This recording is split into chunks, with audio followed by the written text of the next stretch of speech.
Hello friends, welcome back to Priya Vijay kitchen. நான் பிரியா பேசுகிறேன். இன்றைக்கி நம்ம கருணைக்கிழங்கு வச்சு ஒரு பொரியல் பண்ணலாம். அதோட நம்ம கருணைக்கிழங்கை உரிச்சு போடுவோம் இல்லையா, அந்த தொலி வச்சும் நம்ம துவையல் பண்ணி சாப்பிடலாம். அதையும் எப்படி பண்ணுறதுன்னு பார்த்துடலாம். இன்றைக்கி முதல்ல கருணைக்கிழங்கு பொரியலுக்கு தேவையான பொருட்கள் என்னென்னு பார்த்துடலாம். இன்றைக்கி நான் பிடி கருணை தான் எடுத்துருக்கிறேன். கருணைக்கிழங்குலே 2 வகை இருக்குது உங்களுக்கு. ஒன்று உருண்டையாக இருக்கும், ஒன்று நல்லா நம்ம நம்ம கையில் அடக்கமாக இருக்கும். இன்றைக்கி நான் இந்த பிடி கருணை தான் எடுத்துருக்கிறேன். அப்புறம் கடுகு, உளுந்தம்பருப்பு, சின்ன வெங்காயம், அப்புறம் உப்பு தேவைக்கேற்ப. குழம்பு மசால் பொடி நான் இங்கே யூஸ் பண்ணியிருக்கிறேன். உங்களுக்கு குழம்பு மசால் பொடி இல்லைன்னா மஞ்சள், மிளகாய்த்தூள், மல்லிப்பொடின்னு தனித்தனியாக நீங்கள் சேர்த்துக்கலாம். அப்புறம் எண்ணெய் தேவைக்கேற்ப. சரி, வாங்க வீடியோக்குள்ளே போயிடலாம். முதல்ல இந்த பிடிக்கருணையை நம்ம குக்கரில் போட்டு வேக போட்டு எடுத்துடலாம். ஓரளவுக்கு கொஞ்சமாக அது மூழ்கிற அளவுக்கு தண்ணி ஊற்றிட்டு நம்ம குக்கரில் விசில் வச்சு எடுத்துக்கலாம். இது நம்ம உப்பு போடணும்னு அவசியம் இல்லை, வெறும் தண்ணி மட்டும் விட்டு எடுத்துக்கலாம்.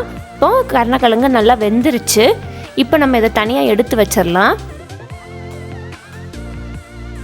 நீங்கள் ஸ்பூனு இல்லைன்னா இந்த மாதிரி அப்பளம் இடுக்கி கூட நீங்கள் யூஸ் பண்ணி எடுத்துக்கலாம். இது கொஞ்சம் சீக்கிரமாகவே வெந்துடும். இப்போ ஒரு பேனில் 2லேருந்து 3 டேபிள் ஸ்பூன் எண்ணெய் விட்டுக்கலாம். எண்ணெய் காஞ்சதும் 1 டீஸ்பூன் கடுகு, 1 டீஸ்பூன் உளுந்தம்பருப்பு, அடுத்து சின்ன வெங்காயம் கொஞ்சம் நிறையாவே போட்டுக்கோங்க, அப்படின்னா தான் நல்லாயிருக்கும் பொரியல்.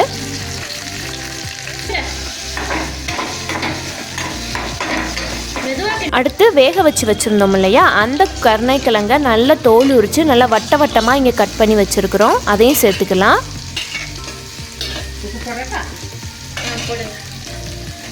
பொரியலுக்கு தேவையான உப்பு, அடுத்து 1 டேபிள் ஸ்பூன் குழம்பு மசால் பொடி. இன்றைக்கி நாங்கள் நல்லா கொலையாக தான் வேக வச்சோம், அதனால் உங்களுக்கு பொரியல் நல்லா கொலையாக தான் வரும். போட்டு நம்ம நல்லா பெரட்டி விட்டுக்கலாம்.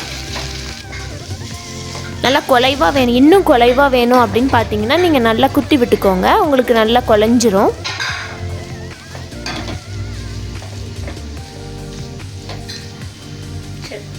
பெரட்டுறதுக்கு பதிலாக இந்த மாதிரி நீங்கள் குலுக்கியும் விட்டுக்கலாம்.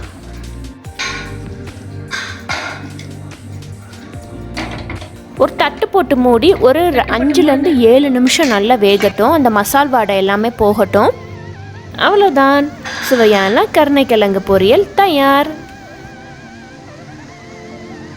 அடுத்து நம்ம அதை தோல் உரிச்சோம் இல்லையா, அந்த தொலியை வச்சு எப்படி ஒரு துவையல் பண்ணலான்ட்டு பார்க்கலாம். இந்த தொலியை நம்ம ஒரு 1/2 மணி நேரத்துலேருந்து 1 மணி நேரம் வரைக்கும் நம்ம வெயிலில் நல்லா காய வச்சு எடுத்துக்கலாம். இந்த மாதிரி நம்ம காய வச்சு எடுக்கிறதுனால உங்களுக்கு நீங்கள் துவையல் ரொம்ப நாளைக்கு யூஸ் பண்ணிக்கலாம். நம்ம ஃப்ரிட்ஜில் வைக்காமல் வெளியில் வச்சே கூட நீங்கள் 2 நாளைக்கு வரையும் நம்ம யூஸ் பண்ணிக்கலாம். அதோட நம்ம அரைக்கும் போதில் எந்த வெங்காயமும் போடக்கூடாது. பெரிய வெங்காயமாக இருந்தாலும் சரி, சின்ன வெங்காயமாக இருந்தாலும் சரி, போடாமல் அரைச்சோன்னா உங்களுக்கு துவையல் 2 நாள் வரைக்கும் நல்லா இருக்கும் வெளியிலையே. நான் இந்த வீடியோ ஷூட் பண்ணும் போதில் நான் வீடியோவாக ஷூட் பண்ணலை, சாரி.